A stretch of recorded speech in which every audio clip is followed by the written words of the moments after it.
Hello guys! On se retrouve pour une nouvelle vidéo Babies. Oh, aïe! Ah, mais je fais mal! Yeah.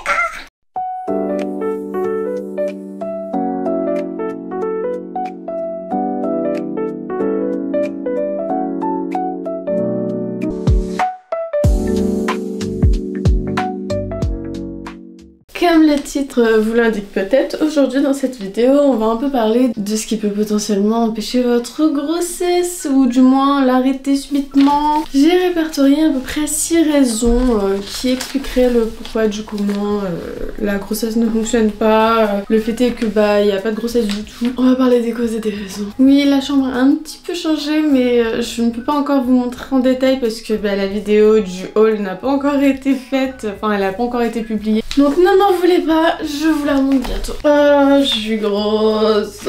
Je vois beaucoup de femmes qui n'arrivent pas à tomber enceinte. J'ai déjà fait une vidéo précédente, n'hésitez pas à aller la voir, qui pourrait vous aider peut-être pour avoir un enfant. Sinon, on est là aujourd'hui pour vraiment voir les causes et le fait est que peut-être votre grossesse ne tient pas pour les mêmes raisons. On va commencer avec la raison numéro 1. Je dirais un basique, mais beaucoup ne sont pas informés de celle-ci. À savoir, les contraceptifs peuvent empêcher une grossesse. Là, vous allez me dire, oui, on sait, c'est un peu le but d'un contraceptif. Mais je veux dire par là que quand vous arrêtez, par exemple, la pilule, il faut savoir qu'il peut y avoir un long délai. Et je vais expliquer ce que moi, j'ai eu à cause du contraceptif, c'est-à-dire de la pilule. J'ai eu pendant des années-lumière la pilule, de l'adolescence à l'âge adulte, pilule, et en plus, je n'avais pas une pilule forcément tip-top. C'était contre l'acné, il y avait beaucoup de mauvais retours dessus, mais en soi, c'est pour ça que j'ai perdu une trompe, hein, on savoir. À savoir que quand notre corps est habitué à la pilule peut-être trop longtemps, il est possible, et je dis bien il est possible, tout dépend de chaque personne, de chaque corps. Là on est tous différents, mine de rien. Pour ma part, quand j'ai arrêté la pilule, à chaque fois, il y avait une longue période où je n'avais pas du tout mes règles, où je faisais du coup même des rapports non protégés, et il ne se passait rien. Le stress de ne pas avoir mes règles me faisait faire des tests dans le vide, parce qu'en fait, en allant consulter, on a vu qu'il était possible que j'ai plusieurs raisons. Soit le polykyste, je sais pas si ça se prononce comme ça, un polykyste. En gros, mes ovules seraient bloqués par plein de petits kystes au niveau des ovaires.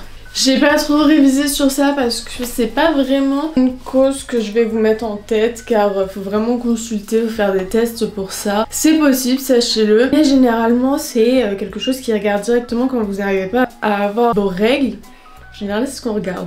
Et j'ai eu aussi un autre problème, c'est que mon corps crée lui-même l'hormone de grossesse alors que je n'étais pas enceinte.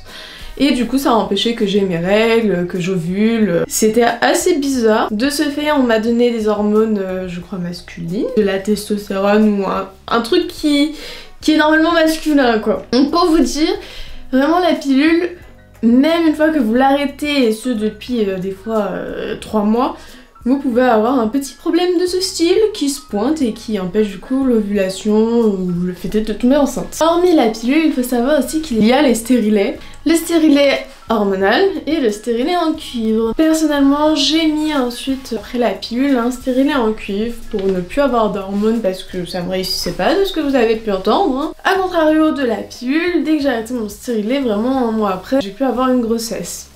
Bon, elle a été un échec, mais il n'y a plus. Donc à savoir si c'est l'ovule qui s'est dit waouh enfin je sors, quel est ce monde, oh, ici on est bien et ça s'arrête dans ma trompe, ou cause pilule, cause stérilet, je sais pas. Une possibilité qu'il faut retenir, je pense. Pour ce qui est du stérilet hormonal par contre, je n'ai pas de réponse parce que je ne l'ai pas essayé. Je me suis pas plus que ça renseignée parce que comme je vous ai dit, il y a quand même 6 points possibles. Donc on va les enchaîner assez vite. Mais comme c'est hormonal, je pense qu'il y a aussi des possibilités que ça passe comme l'effet pilule. Donc à surveiller, à voir, et il faut toujours se renseigner auprès d'un spécialiste et faire des examens. Donc voilà, dites-vous bien que si vous n'avez pas vos règles ou que vous n'arrivez pas après un arrêt pilule, c'est potentiellement normal. C'est peut-être juste la pilule qui vous fait ça. À savoir que d'autres personnes n'ont vraiment pas ce problème, oui je vous l'accorde. Il y en a, ils ont eu la pilule toute leur vie, ils l'ont arrêtée, un mois après c'était enceinte. On n'est pas tous logés à la même enseigne. Par contre, pour ce qui est du patch et de l'implant, là je ne pourrais vraiment pas vous aider car je n'ai jamais voulu en mettre et je n'ai jamais été intéressée par ça. J'ai pas trop eu d'écho sur ça, sur les réseaux ou quoi, donc voilà, ça sera peut-être un potentiel futur sujet sur lequel il faut que je me renseigne, mais j'ai pas les réponses. En numéro 2, je mets la remise en fonction du corps. Je m'explique. Il y a eu une ablation de la trompe. Je crois que c'est comme ça qu'on dit. On m'a retiré une trompe de Fallope. Mon corps a eu besoin d'un petit délai. Et ce petit délai est plus ou moins long en fonction de notre corps, de comment on s'en remet ou quoi. Et je dirais que c'est pareil pour tout ce qui est fausse couche. Quand on m'a enlevé ma trompe, on m'a dit que je ne pourrais réessayer qu'à partir de 3 mois. Enfin que dans 3 mois parce qu'il fallait le temps que le corps se remette de ça, tout ça, tout ça, tout ça. Bizarrement ça a pris plus de temps que prévu, bon j'ai dû aller m'aider 2 médicaments qui sont d'ailleurs disponibles dans la vidéo précédente si jamais ça vous intéresse. Donc pareillement je dirais que quand vous faites une fausse couche, une ablation de la trompe, une IVG ou je ne sais quoi d'autre comme raison, il est possible que du coup votre corps ait besoin d'un délai plus ou moins long pour se remettre en chemin. Et peut-être même avoir potentiellement besoin d'aide, à savoir qu'une fausse couche peut être la raison de beaucoup de choses. Et surtout du fait que peut-être votre corps manque de vitamines, qu'il a besoin de votre aide pour être assez solide et créé quoi. Je pense que votre corps est aussi impacté par la moindre opération qu'il subira à effet plus ou moins grosse. Donc si vous avez eu un problème, maladie, opération, chirurgie ou je ne sais quoi, il est possible que cela retarde votre grossesse. Encore une fois, c'est différent à tout à chacune. Donc ne paniquez pas si vous voyez que 3 mois après une opération, il n'y a rien qui se passe, que 4 mois après, toujours pas, 5, 6 mois. Bon, je vais pas vous mentir, au bout de 5 mois, je suis quand même allée voir un gynéco qui m'a aidé, enfin qui m'a donné quelque chose qui a fonctionné assez vite. Mais sinon, c'est le temps que votre corps s'en remette. Et puis parfois, à contrario, une semaine après votre opération, c'est rebelote, hein. J'en ai vu. Je me dis, bon, elles ont de la chance, mais voilà quoi. C'est différent. Par ailleurs, si vous enchaînez beaucoup les fausses couches, je pense qu'il est bon pour vous d'aller voir la vidéo précédente. En tout cas, je donne quelques tips qui pourront peut-être vous aider. Je ne suis pas magicienne ni médecin. Je vous conseille que ce qu'on m'a donné et qui a fonctionné, en espérant que cela vous aidera aussi. Et d'ailleurs, en raison numéro 3, j'ai mis potentiellement fortement le manque de vitamines. Ça peut être des vitamines toutes basiques, le fer, le magnésium, la vitamine B, la vitamine C. Si votre corps n'est pas assez solide ou n'a pas assez pour lui-même, il ne va pas s'en sortir pour créer un autre vous-même. Enfin, c'est un petit peu logique, mais on oublie et puis on sait pas si on est en manque de quelque chose vraiment ou pas. Je me fais encore attaquer par la poussière. Parfois, notre corps nous dit il nous manque quelque chose et parfois il ne nous le dit pas parce qu'on n'est pas tellement en manque que ça. Enfin, vous allez manquer peut-être un petit peu de vitamine B, pour vous c'est rien, mais peut-être que vous en avez besoin. Et d'ailleurs, moi j'ai eu besoin de vitamine B ainsi que l'acide folique expert dans lequel, à mon avis, il y a beaucoup de vitamines. D'ailleurs, n'oubliez pas de prendre du folique. C'est pas pour rien que le folique est conseillé d'être pris 3 mois déjà avant d'essayer la conception. C'est que vraiment, votre corps a besoin de beaucoup de choses pour créer. C'est quand même chaud de créer un être vivant à partir de vous et d'un monsieur. Donc on peut pas trop lui en demander non plus à notre corps, hein. Faut le comprendre aussi. Donc voilà, allez faire un topo prise de sang, voir votre médecin et peut-être qu'il vous trouvera des vitamines adaptées pour votre corps, pour créer une grossesse, tout simplement. En numéro 4, c'est sans surprise qu'on va retrouver un truc plutôt logique, qu'on sait tous, c'est le mode de vie sain. Si vous n'avez pas un mode de vie très sain, il est possible que cela vous empêche. Et à contrario, il y en a d'autres, ils ont une vie de débauche et tout fonctionne très bien. La vie n'est pas juste, sachez-le. Donc on récapitule, hein, pas d'alcool, pas de cigarettes, essayons le sport. D'ailleurs, je sais que pour ma part, j'avais fait du yoga, ça m'avait plus ou moins peut-être aidé, j'en sais rien. C'était du yoga débutant, c'était du yoga de mamie un peu surtout. Mais voilà, peut-être que ça m'a aidé. À savoir que la cigarette peut beaucoup être la cause de fausses couches et surtout de grossesse extra-utérine. C'est-à-dire une grossesse qui se bloque dans vos trompes ou même dans vos ovaires. Lorsque j'ai eu ma grossesse dans ma trompe, on m'a expliqué que C'était la cigarette si vous aviez fumé, mais comme je n'ai pas fumé et que je ne fume pas, bon bah on sait pas, mais sinon ça arrive beaucoup chez les femmes enceintes parce que dans la petite trompe, il y a normalement des petits poils qui aident à faire descendre le petit ovule. Or là, ils disent que chez la femme qui fume, les petits poils sont un petit peu peut-être cramés, plus trop là, et du coup bah l'ovule se pose dans la trompe, il reste bloqué là quoi, et du coup bah bim bam boum. Je vais mourir. Je dois prendre tellement d'informations parce que je tourne tellement de vidéos en même temps que j'oublie, et puis j'ai beaucoup de récits du passé, donc forcément je dois me creuser les méninges. En tout cas c'est pas sorcier qu'on sache que l'alcool c'est déconseillé, et je crois en effet que c'est parce que sinon ça peut décrocher le sac, être toxique pour l'ovulation, l'ovule, le sac qui se crée.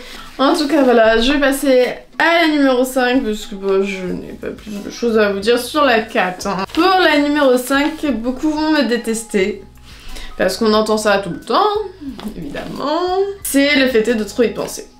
Voilà, vous êtes déjà en train de me critiquer, nanani, mais on a besoin d'y penser, c'est notre vie, nanana, je sais, je suis passée par là. Oh, mais je pense en effet que cela peut jouer, et c'est ce qu'on dit tous, et je pense que ce n'est pas pour rien. Dites-vous que j'y pensais énormément, j'en faisais beaucoup au niveau tarot, divination, bref. J'y pensais, hein. En plus, des fois, parfois, on n'y pense pas en bien. Vu que je venais de perdre une trompe, j'y pensais, mais plus de manière, ça se trouve, c'est pas le bon, ça se trouve, c'est pas le moment. Si ça se trouve, c'est parce que je ne peux pas en avoir, jamais, patati. Bref, on se prend la tête, on y pense. Les choses se font pas naturellement aussi quand on y pense trop. On va vouloir, oh là, il y a marqué ovulation, vite, crac crac boum boum. Non! C'est pas bien. C'est pas bien parce que du coup, à trop y penser, à trop vouloir, à trop forcer, faut partir du fait que le cerveau décide de tout le corps quand même, majoritairement, et qui va bloquer, hein. C'est une pression, même pour du coup notre partenaire, involontairement, on lui met une pression sur le dos. À savoir qu'on veut à tout prix, il faut que ça fonctionne. Lui-même va se mettre dans sa tête que peut-être il est stérile, que peut-être il est pas fait, il y arrive pas. Vous pouvez carrément, je sais pas, le faire tellement stresser que bah, ce qui va sortir ne sera pas de bonne qualité. Je pense que c'est une pression qu'on se met trop à nous-mêmes et aussi à notre partenaire, et qu'il faut pas oublier qu'on est tous les deux humains, qu'on a tous les deux envie, mais que le fait d'un échec ou de voir que rien ne se passe nous met mal. Donc voilà, je pense que vraiment les rapports doivent se faire naturellement, à savoir bah vous avez envie de ken aujourd'hui, allez ken, hein, même si c'est dans 3 semaines l'ovulation, qu'est-ce qu'on s'en fout. Surtout que la période d'ovulation est tellement peu précise. On dit que c'est au bout de 14 jours après vos règles, mais c'est pas sûr. Genre votre corps est peut-être décidé d'en faire autrement. Donc vraiment, ne vous prenez pas la tête, faites comme bon vous semble. Et comme je l'ai dit et je le redis, on dit que les vacances ça aide, les week-ends ça aide. Généralement oui, parce qu'on est détendu, on est moins stressé. On est avec notre partenaire, du coup on est plus dans le love to love et moins dans le ouais, il faut. Donc les personnes qui disent c'est n'importe quoi, le fait d'y penser ou trop y penser, en vrai non, ce n'est pas n'importe quoi, arrêtez de vous voiler la face, je me le suis voilée, on se l'est tous voilé, mais là c'est bon. Enfin on se dit que pour nous ça ne change rien, mais pour notre partenaire peut-être que si, et puis les garçons sont souvent assez renfermés sur leurs émotions, quand ils comprennent pas une émotion ils l'ignorent en général, donc on ne sait pas, et je pense que c'est mieux de ne pas penser qu'à vous sur ce coup-là, donc de se changer les idées. Parce que peut-être que le blocage ne vient pas forcément de vous, hein.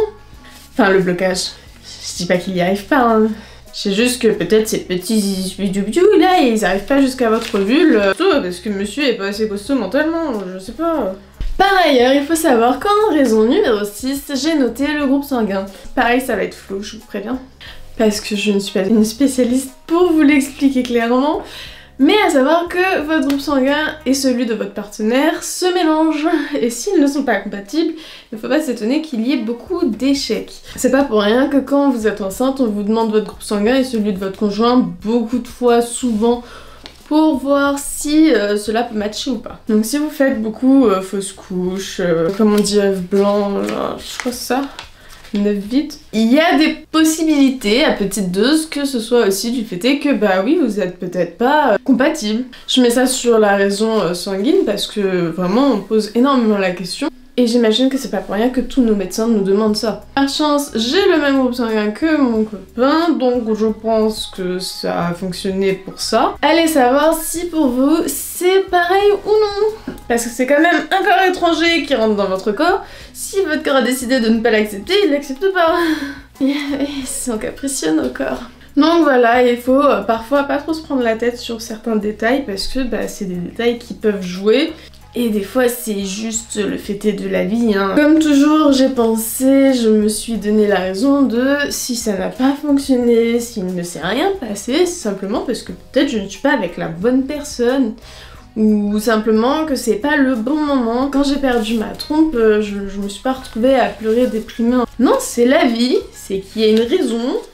Faut rester positif parce que pareil si vous déprimez, ça ne vous aidera pas. On le sait, être triste c'est pas très bon pour notre corps, mentalement pour nous, on est fatigué, on n'est pas bien. Il faut toujours relativiser. Par ailleurs, il y a une 7e raison que je ne donnerai pas vraiment en termes de raison. C'est tout ce qui est maladie. Comme j'ai expliqué dans la raison numéro 1, le polykyste c'est un problème qui se règle mais qui est dû à chacune ou pas. Et ainsi je case aussi dans cette catégorie l'endométriose qui là encore je ne peux pas vous donner de raison. Là c'est vraiment faut être suivi par des spécialistes parce que tout ce que je vous dirai ne vous aidera pas. Enfin je pense pas, peut-être hein.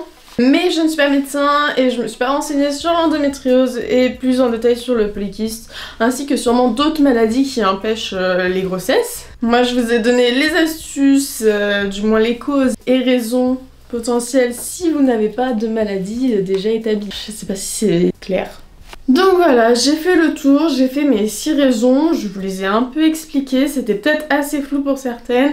J'en suis désolée, j'essaie vraiment de faire au mieux et assez rapidement parce que je vois beaucoup de demandes, beaucoup de mamans en panique, pas bien, et ça m'énerve. Je traîne sur les posts et tout, je vois ça, mais ça m'énerve parce que j'ai envie de répondre, mais ça serait tellement long à expliquer en commentaire que je préfère en faire des vidéos, vous dire oui j'ai fait une vidéo si tu veux la regarder, comme ça vous avez l'explication peut-être plus fluide, plus rapide.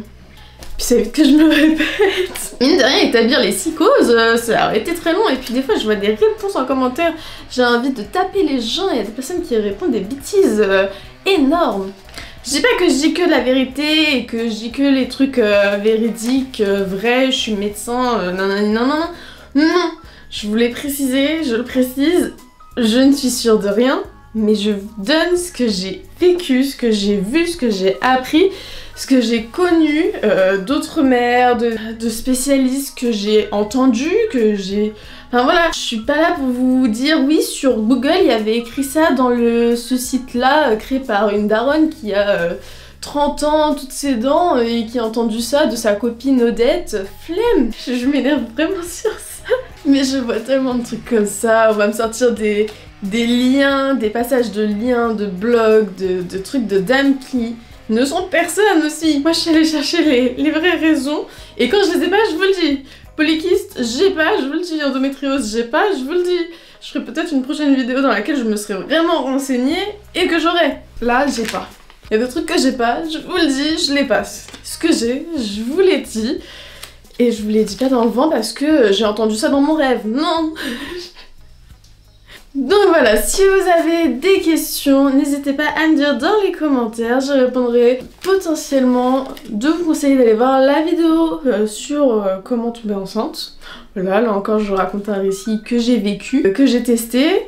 Donc peut-être que ça vous aidera, peut-être pas, c'est possible, on est tous différents. Par ailleurs, pour la prochaine vidéo, vous me retrouverez exactement pareil parce que je vais la tourner là d'affilée. À savoir que ce sera sur comment savoir si on est enceinte ou pas, les petits messages de notre corps, les tests, enfin voilà, je vais faire une petite vidéo sur ça. N'hésitez pas à vous abonner pour avoir la chance de la voir dès qu'elle sortira, c'est-à-dire à peu près dans 2 semaines. Un vendredi sur 2, je sors une vidéo, donc voilà. En tout cas, voilà, j'ai fini pour cette vidéo, j'espère que ça vous aidera quand même. Mine de rien, je fais ça juste pour vous aider parce que bon bah normalement moi c'est acté, c'est bon, voilà hein, c'est juste pour vous aider. Bisous guys, comme d'habitude c'est ça, j'ai pas de bêtises. Oh. Waouh.